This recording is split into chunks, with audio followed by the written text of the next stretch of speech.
of a lawyer that's looking at 30 years in prison for doing loan modifications. You'll notice all those commercials from those attorneys saying, oh, modify your loan. But you don't see them really much anymore. And there's a reason why. Now, given everything that I've shared with you so far, does it make sense why it's not an easy process? What if you're just not charging, you're just helping clients, they come to you and say, I'm thinking about short selling, but I'd like to try to mod first, so you just kind of help them If you're out. going to engage in the loan modification business, then you want to consult 2945 and each of the civil code sections listed in there too, having to do with foreclosure consultants, Okay, and you're going to comply. okay. And then, is it my understanding that a law recently passed where attorneys and lenders cannot charge upfront for doing mods, that it actually has to be at this quote-unquote? Yep. Attorneys are now subject to that as well. Okay. They're bad guys too. No, they're every bit bad guys. Except for the attorneys in this one. I think something new has been started. Oh, are they starting? Okay, here, I'll just wrap it up. Credit.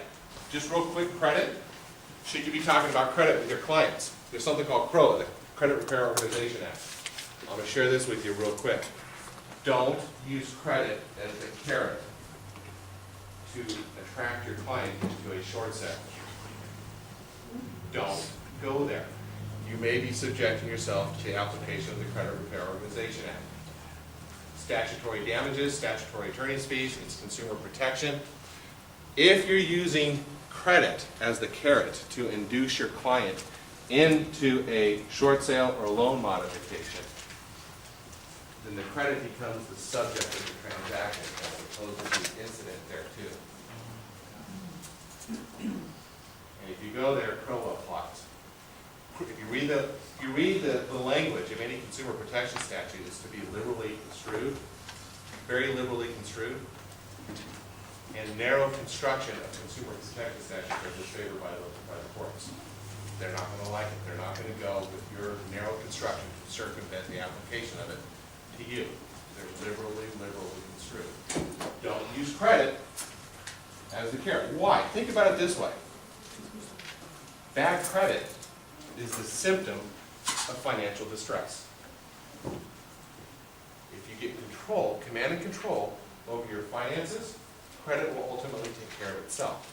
If you don't have control, if the client doesn't have control over deficiency liability or tax liability, why are you even worried about credit? If they've got $85,000 in credit card bills trying to hold on to the house, why are you worried about credit? A judgment lien, a tax lien are just as devastating on the client's credit as anything you have to offer. In fact, probably more so. A judgment lien, that judgment creditor can interfere with your client's ability to pay his other bills. But the next thing you know, he's in arrears on his other bills. He's got all these delinquencies on his credit bureau because when he wrote all those checks on the 15th of the month, right about the 15th, the judgment creditor went in and swept out his bank accounts and all those checks bounced. Now he's got a big problem. Why are we talking about credit? I don't know. If they're in financial distress, they've got to get command and control of their bills, their finances, and their credit will take care of itself. If you start talking about credit in one particular lender, you're ignoring the rest of this financial world that has an impact on his credit. And what happens when things don't work out the way the client's led to believe? Surprise!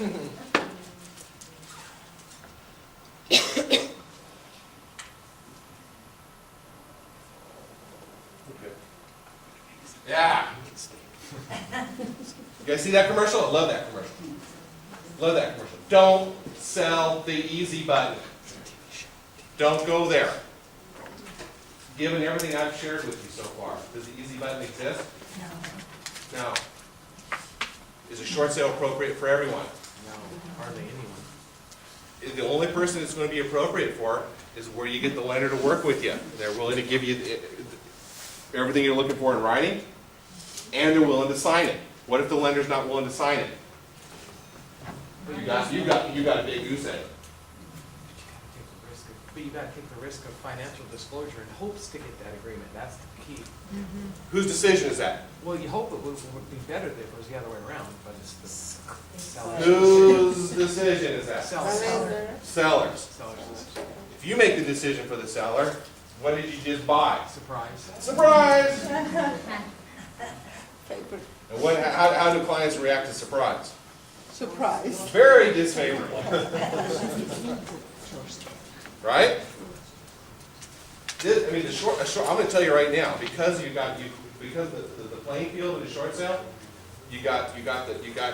though you're not a combatant in the battle, you are on the battlefield. That's what makes it difficult. The combatants are creditor, debtor, buyer.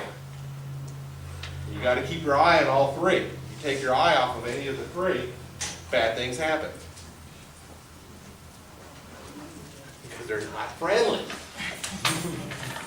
They're not friendly. I'm the friendliest guy you're going to see in this whole thing. Okay, I don't know if they've got something else coming in or not. All of a sudden we got a big crowd coming in. I got cards up there. I'll stick around if you, out over here if anybody wants to ask questions. And we'll wrap it up. Thank you for having me.